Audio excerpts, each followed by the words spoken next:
Alright guys, a quick one. Here, I'll detail how to fix Apple account name grayed out on iPhone.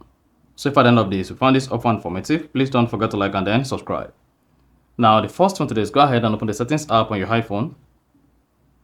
Then you should see the Apple account name grayed out. Scroll down, locate and click on screen time. Once you selected screen time, scroll down the screen time page. Click on content and privacy restrictions. Then turn on content and privacy restrictions. Now scroll down the content and privacy restriction page. Locate account and click on that. Now locate and click on allow. Now you'll be prompted to type in your iPhone screen time passcode. After that, you can now go back to the main settings page.